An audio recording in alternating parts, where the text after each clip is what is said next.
नमस्ते।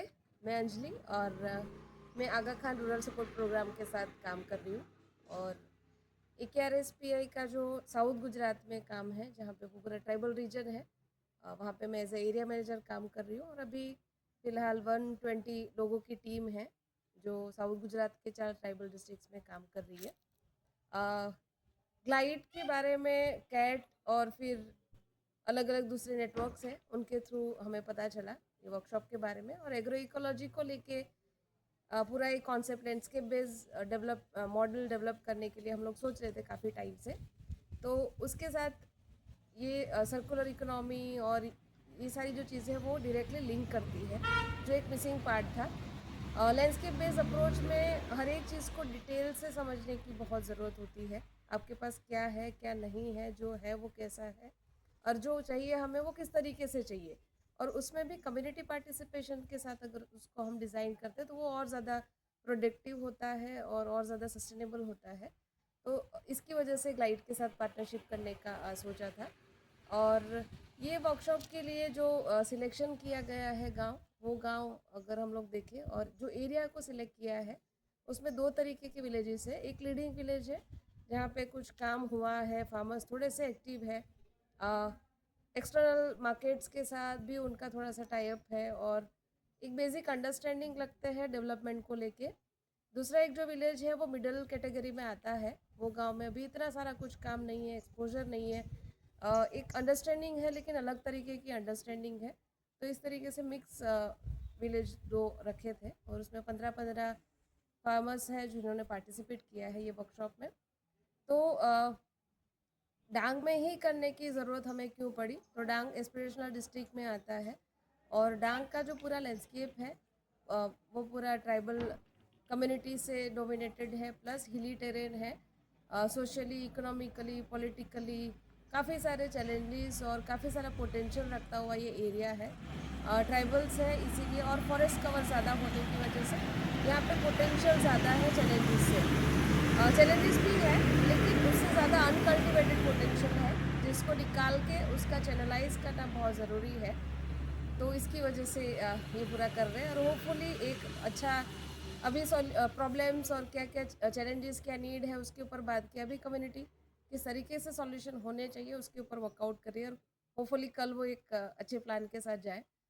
तो ये पूरा एक एक्सप्लोरेशन था ऑर्गेनाइजेशन के लिए भी, एक जो बॉटम टू टॉप अप्रोच होता है कम्युनिटी पार्टिसिपेशन के साथ। कोई भी प्लान डेवलप करना हो या फिर कोई भी इनिशिएटिव शुरू करना हो तो उसमें कम्युनिटी का क्या कंट्रीब्यूशन होता है और वो कितना रीच होता है। वो एक एक्सप्लोरेशन हमारे लिए भी था। तो overall we feel very good.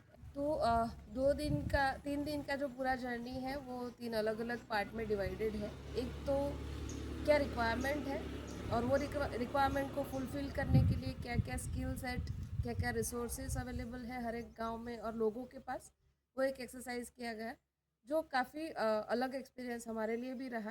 कि एक गांव में 74 स्किल सेट वाले लोग हैं, 74 स्किल सेट्स है जो एक गांव में बिजनेस करने के लिए या फिर गांव में लोगों को रोक के रखने के लिए वो काफ़ी है। उसके अलावा रिसोर्सेज के ऊपर भी बात करें तो 450 रिसोर्सेज है, नेचुरल रिसोर्सेज है और कहीं कहीं पे लोग खुद भी उसको उगा रहे हैं। तो एकदम रिसोर्स रिच एरिया है जो अभी कल्टीवेट नहीं हुआ है या फिर है तो भी उसके लिए अवेयरनेस नहीं है।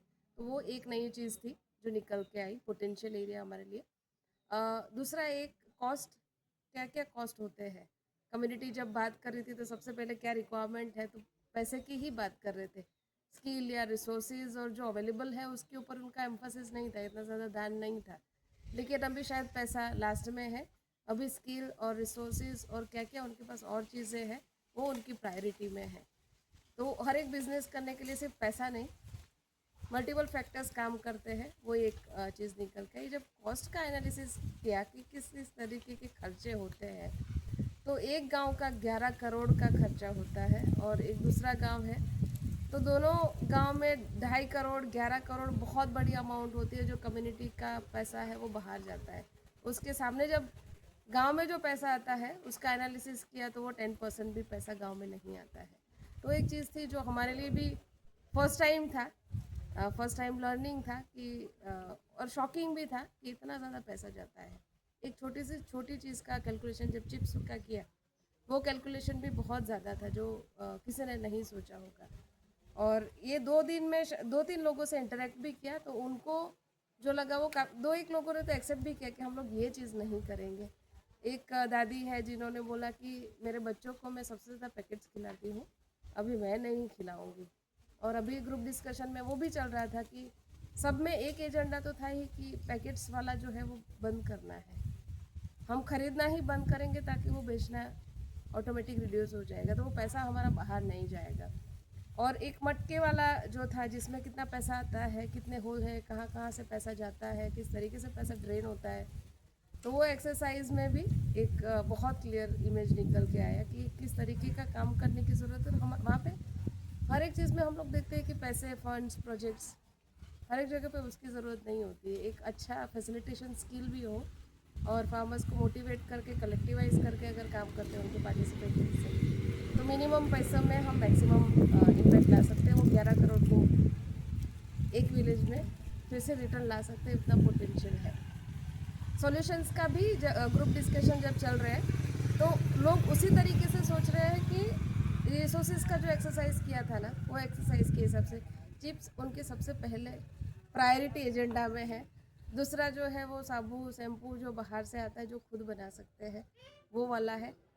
एग्रीकल्चर के लिए जो इनपुट्स वो बाहर से खरीदते हैं उसके ऊपर है। तो ये 3-4 चीज़ें हैं जो लोग ज़्यादा जहाँ, और एक ग्रुप में तो वैसे भी डिस्कशन है कि हमारा सबसे ज़्यादा खर्चा कहाँ पे जाता है और उसके हिसाब से जो मैक्सिमम कॉस्ट वाली चीज़ें हैं उसमें हम वहाँ कहाँ पे कट कर सकते हैं। तो एक ग्रुप उस तरीके से सोच रहा है। तो मल्टीपल तरीके से ये 6 ग्रुप जो है वो 6 ग्रुप देख रहे हैं और सॉल्यूशंस के ऊपर आए हैं। जो पहले सॉल्यूशन हम लोग जाके देते थे, आज वो कम्युनिटी खुद अपने लिए अपना सॉल्यूशन ढूंढ रही है। तो वो अपने आप में एक सस्टेनेबिलिटी की भी बात इंडिकेट करता है। तो ये चीज़ें थी जो हमारे लिए काफ़ी नई और आई ओपनिंग भी थी।